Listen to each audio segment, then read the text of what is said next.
नमस्कार, मी सुमित गाडेकर. चला बोलू काही या कार्यक्रमात आपल्या सर्वांचं स्वागत करतोय. दर्शको, 11 एप्रिल म्हणजे महात्मा ज्योतिराव फुले यांची जयंती आहे. त्यानिमित्ताने आजच्या या कार्यक्रमामध्ये आपण महात्मा ज्योतिराव फुले यांच्या जीवन कार्याविषयी आणि त्यांच्या एकंदरीत समाजकार्याविषयी अधिक माहिती जाणून घेणार आहोत. दर्शको, महाराष्ट्रातील समाजसुधारकांच्या पहिल्या पिढीतील ज्येष्ठ समाजसुधारक आणि विशेषतः समाजातील श्रमजीवी वर्गाच्या शोषणाची आणि त्याचबरोबर सामाजिक सदस्यांची मीमांसा करणारा क्रांतिकारक विचारवंत सावतामाळी समाजातील गोविंदराव शेटीबा फुले आणि चिमणाबाई या दाम्पत्यांचे ज्योतिराव हे दुसरे अपत्य. मूळचे गोरे हे उपनाव बदलून फुलांच्या धंद्यामुळे व्यवसायामुळे फुले हे आडनाव त्यांना पडलं. खरं तर ज्योतिरावांच्या लहानपणीच त्यांच्या आईचं निधन झालं. त्यांच्या पालनपोषणाचा सर्व भार वडिलांवरती पडला. ज्योतिरावांना इंग्रजी शिक्षणाचा वेध लागला होता.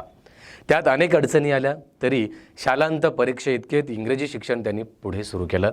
इंग्रजीतील उच्च दर्जाचं ग्रंथ समजण्याची पात्रता तसेच इंग्रजीत लेखन करण्याची क्षमताही त्यांनी प्राप्त करून घेतली.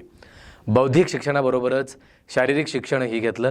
त्यानंतर लहुजीबुवा मांग यांच्यापाशी दांडपट्टा शिकलं. त्यानंतर मल्लविद्या संपादन केलं. त्यानंतर शिक्षण पुरे केल्यानंतर 1840मध्ये ज्योतिरावांचा विवाह सातारा जिल्ह्यातील शिरवळपासून 5 किलोमीटरवरती असलेल्या नायगाव येथील खंडोजी नेवसे पाटील यांची कन्या सावित्री हिच्याशी झाला. सावित्रीबाईंचं शिक्षण ज्योतिरावांनीच पूर्ण केलं. त्या स्वयंस्फूर्तीने ज्योतिरावांच्या समाज सुधारणेच्या आणि लोकशिक्षणाच्या कार्यात जन्मभर सहभाग दिला. शालेय शिक्षण चालू असताना ज्योतिरावांनी अनेक मित्र कमवले. सदाशिव बल्लाळ गोवंडे, सखाराम यशवंत परांजपे, मोरोपंत विठ्ठल बाळवेकर इत्यादी मित्रमंडळी शेवटपर्यंत ज्योतिरावांना सामाजिक सुधारणेच्या चळवळीतही सहकारी म्हणून चिकटून राहिले. जगाचा, पश्चिमी देशांचा आणि विशेषतः भारताचा प्राचीन अर्वाचीन इतिहास त्यांनी इंग्रजीमधून वाचला आणि त्याचबरोबर सखोलपणे त्यावरती त्यांनी मनन केलं. अमेरिका राज्यकर्त्यांच्या इतिहासाची त्यांच्या मनावरती खोल छाप पडली. द राईट्स ऑफ मॅन 1791-92 या टॉम स्पेन म्हणजे 1737 ते 1809च्या या ग्रंथांची त्यांनी अनेक पारायणं केली. मानवी समतेचा आणि स्वातंत्र्याचा ध्येयवाद आत्मसात केला. या तत्वांच्या आधारे ते भारतीय समाजाचे विशेषतः हिंदू समाजाचे उत्कृष्ट चिंतन करू शकले. संस्कृत ग्रंथही त्यांनी वाचलं. वेद, स्मृती, पुराणे इत्यादी त्यांच्या कथांचा अभ्यास त्यांनी केला होता. अश्वघोषाच्या नावावरती प्रसिद्ध असलेले वज्रसूची हे उपनिषद त्यांना फार आवडलं. त्यात अनेक ब्राह्मण ऋषीमुनींचे कुळ हे ब्राह्मण नव्हते असे सांगण्यात आलं आहे. जातीभेद हा खोटा आहे हे तत्त्व स्पष्ट रीतीने मांडलं आहे. कबीराच्या बीज ग्रंथातील विपुरमती या प्रकरणाचा त्यांच्या विचारसरणीवरती प्रभाव पडला. त्यांनी एका ठिकाणी स्वतःचा कबीर साधूंच्या पंथांचा असा निर्देश देखील केला आहे. अशा चिंतन मननाने त्यांनी त्यांची भारतीय समाजक्रांतीची विचारसरणी तयार केली. जगातील क्रांतिकारकांच्या नेत्यांमध्ये शोषित समाजातून पुढे आलेले यांच्यासारखे नेते फार थोडे. त्यानंतर कार्ल मार्क्स, लेनिन इत्यादी मध्यमवर्गीय नेते कामगार क्रांतींचे पुरस्कर्ते झाले. पुढे फुले आंबेडकर हे शोषित समाजातून निर्माण झाले. हे त्यांची वैशिष्ट्ये आपण खरं तर जाणून घेणार आहोत. आपल्या विचारांचा एक सुबोध आणि सुंदर सुपृद्ध सारांश त्यांनी सांगितला आहे. विद्येविना मती गेली, मतीविना नीती गेली, नीतीविना गती गेली, गतीविना वित्त गेले आणि वित्तविना शूद्र खचले, इतके अनर्थ एका अविद्येने केले. त्यांनी हा निष्कर्ष शेतकऱ्यांचा आसूड जे 1883 साली हे ग्रंथ लिहिलं गेलं होतं यामध्ये प्रारंभी सांगितलं. त्यांच्या सगळ्या सत्यशोधक चळवळीचा भावार्थ यात आला आहे.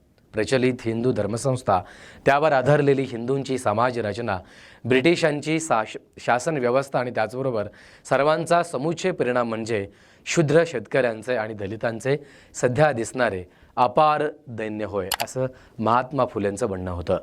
या दैन्यावस्थेतून बाहेर पडण्याकरिता त्यांनी लोकशिक्षण हाच मुख्य उपाय शोधून काढला. ज्ञानग्रस्त आणि शूद्र त्याचबरोबर अतिशूद्र जसे ब्राह्मण आदी वरिष्ठ वर्गाच्या दास्यात खितपत पडले आहेत, त्याचप्रमाणे स्त्री ही जात देखील पुरुष वर्गाच्या दास्यात युगानुयुगे सापडली आहे. हे लक्षात घेऊन ज्योतिरावांनी मुलींसाठी एक शाळा उभी केली 1848 साली. त्यांच्या पत्नी सावित्रीबाई फुले यांनी याच शाळेत अध्यापनाचं कार्य सुरू केलं. ब्राह्मण समाजासह सर्वच समाज स्त्री शिक्षणाच्या विरोधात होता. जातीभेदाची आणि त्याचबरोबर पवित्र रूढींची बंधने अंधश्रद्धेने पाळीत होता त्यास फार थोडे अपवाद होते. सुधारकांना स्वतःचं कुटुंब, स्वतःची जात पात आणि एकंदरीत सर्व समाज विरोध करीत आणि वाळी टाकत जाती बहिष्कारांचे असह्य असे दडपण क्रियावान सुधारकांना सोसावे लागले. जिवलग नातेवाईकांचा विरोध होत असा. यावेळी त्यांना त्या तत्कालीन परिस्थितीमध्ये नातेवाईकांचा देखील विरोध सहन करावा लागला. ज्योतिरावांचे वडील गोविंदराव यांनी मुलगा आणि सून यांना घराबाहेर काढलं होतं. खुद माळी समाजाने नाना प्रकारे फुले दाम्पत्यांची अवहेलना चालू केली. या सर्व प्रतिकूल परिस्थितीत धैर्याने तोंड देऊन ज्योतिराव आणि सावित्रीबाई फुले यांनी समाज सुधारणेच्या क्षेत्रात आगेकूच सुरूच ठेवली. नंतर रास्तापेठेत म्हणजे त्या ठिकाणी वेताळ पेठेमध्ये आणखीन 2 शाळा काढल्या 1851 साली. अस्पृश्यांसाठी शाळा काढली. या त्यांच्या प्रयत्नांना तत्कालीन मोठमोठ्या विचारवंत समाजसुधारकांचा आणि राजकर्त्यांचाही पाठिंबा मिळत राहिला. 1852 मध्ये सरकारी विद्या खात्याकडून मेजर कँडी यांच्या अध्यक्षतेखाली ज्योतिरावांच्या शिक्षणाबद्दल त्यांचा जाहीर सत्कार करण्यात आला. सर्वच भारतीय समाजसुधारक हे स्त्रियांची दास्यातून आणि दुस्थितीतून सोडवणूक करण्याकरिता प्रयत्नशील झाले होते. हिंदूंच्या उच्च जातींमध्ये विधवा विवाह निषिद्ध मानला जात होता. बालपणी आणि वारंवार उद्भवणाऱ्या प्राणघातक आणि साथींच्या रोगांमुळे पतिनिधन होऊन तरुणपणीच वैधत्व आलेल्यांची संख्या मोठ्या प्रमाणात होती. केशवपन केल्याशिवाय विधवा ही अपवित्र मानली जात होती. समाजाची आणि कुटुंबाची त्यांच्यावरती करडी नजर असे. बाल आणि तरुण विधवांचा प्रश्न सोडवण्याकरिता पुनर्विवाहाची चळवळ सुधारकांनी सुरू केली.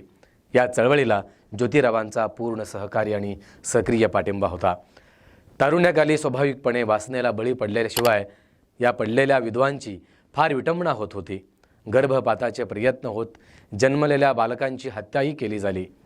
यावेळी तत्कालीन परिस्थितीमध्ये एकंदरीत स्त्रियांना म्हणजे विशेष करून विधवा स्त्रियांना या सगळ्या समस्यांना सामोरे जावं लागत असे. त्यांना संरक्षण देण्यासाठी ज्योतिबा फुल्यांनी बालहत्या प्रतिबंधक गृहाची 1863 साली स्थापना केली. त्यानंतर या गृहात अशा स्त्रियांच्या बाळंतपणांची सोय देखील त्यांनी केली. ज्योतिरावांनी पुढे यशवंत नावाचा त्यांना एक मुलगा दत्तक घेऊन त्यांनी काशीबाई नावाच्या म्हणजे ब्राह्मण विधवेचा मुलगा होता त्या विधवांच्या केशवपनाची चाल जी प्रथा जी होती ती बंद व्हावी म्हणून त्यांनी चळवळ उभी केली. त्याकरिता न्हाव्यांचा संपही घडवून आणला. अस्पृश्य आणि दलितांच्या प्रश्नालाही त्यांनी तितक्याच मनस्वीपणानेच त्यांनी चालना दिली आहे.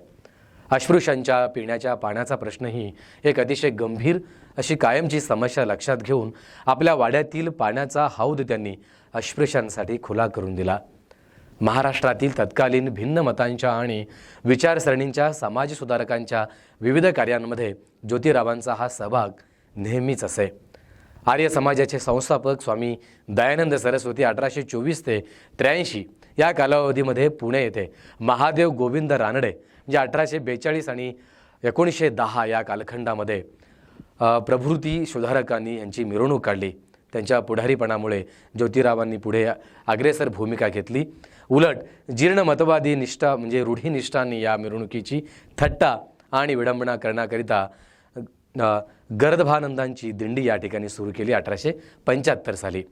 फुले नंतर 1876 आणि 82 या कालखंडामध्ये पुणे नगरपालिकेचे सदस्यत्व स्वीकारलं. समाजाच्या मौलिक परिवर्तनाकरिता समाज रचनेतील धर्मभेदक मूल्य विद्वेष आणि त्याचबरोबर जातीभेदक मूलक आणि उच्च नीच भाव स्त्रीदास्य आणि त्यानंतर हिंदू धर्म संस्थेतील मूर्तीपूजा संस्कृत भाषेतील कर्मकांड या गोष्टींचं उच्चाटन करून समताप्रबाधन आणि समताप्रधान समाज निर्माण करण्याकरिता त्यांनी अंधश्रद्धेचं निर्मूलन करून वैचारिक क्रांती घडवण्याकरिता पुढे अग्रेसर राहिले. त्यासाठी त्यांनी सत्यशोधक समाजाची 1873 मध्ये स्थापना केली.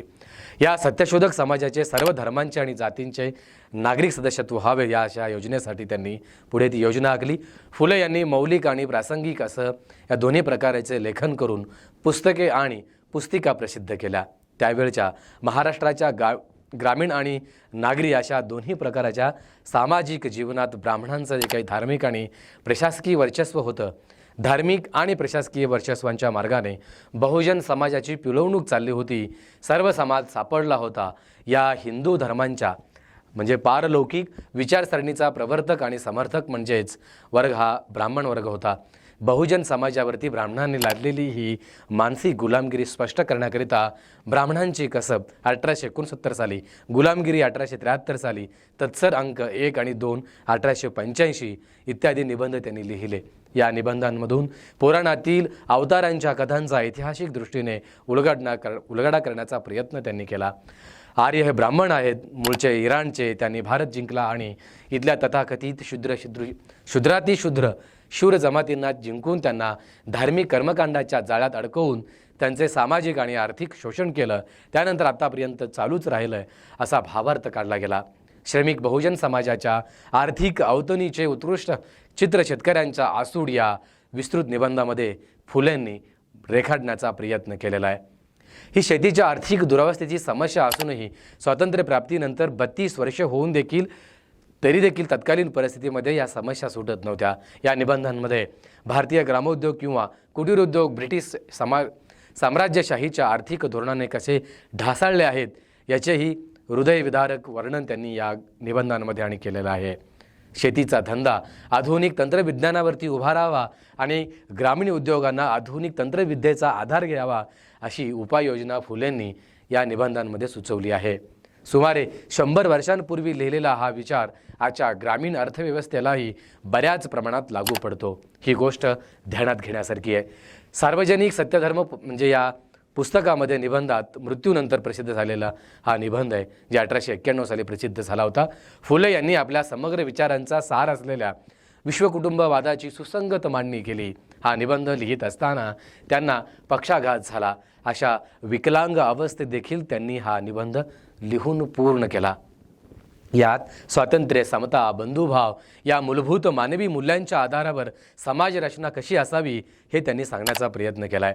ज्या तत्वांच्या आधारावरती अमेरिकन राज्यक्रांती आणि फ्रेंच राज्यक्रांती झाली, तीच तत्वे या पुस्तकात भारतीय समाजरचनेच्या संदर्भात मांडली आहेत. यात सांगितलेला हा सत्यधर्म हा युटोपियाचाच होय. जगातल्या मोठमोठ्या सामाजिक आणि राजकीय क्रांत्या युटोपियन ध्येयवादाने प्रेरित झालेल्या दिसतात. फुले म्हणतात, स्त्री अथवा पुरुष जे एकंदर सर्व गावच्या, प्रांताच्या, देशाच्या आणि खंडाच्या संबंधाने अथवा कोणत्याही धर्मातील मताच्या संबंधाने कोणत्याही प्रकारची आवड निवड न करणारे या सर्व स्त्री पुरुषांनी या भूगोलावरती आपलं एक कुटुंब समजून एक मताने, एकजुटीने एकमेकांशी सत्यवर्तन करून वागावं असं एकंदरीत विचार फुलेंनी मांडला. इतकंच काय तर एकाच घरात बौद्ध धर्म बायको, ख्रिस्ती धर्म नवरा, त्यानंतर इस्लाम धर्मी कन्या आणि सार्वजनिक सत्यधर्म पुत्र यांना प्रेमाने नांदायला यायला हवे पाहिजे. तोच खरा धर्म आहे. यात आर्थिक समता सूचित केली आहे आणि सर्वधर्मी समभाव स्वच्छ रीतीने मांडण्याचा प्रयत्न फुलेंनी केला आहे. फुले यांनी अखंड आदी काव्यरचना 1869 साली जी लिहिली, काही काव्यरचना सार्वजनिक सत्यधर्म पुरस्कार पुस्तकांमध्ये अखेरीस ती घातलेली देखील आहेत. यात निर्मात्याने केलेल्या विश्वरचनेबद्दल जिव्हाळा प्रकट झाला आहे. शब्दकळा रसाळ आहेत.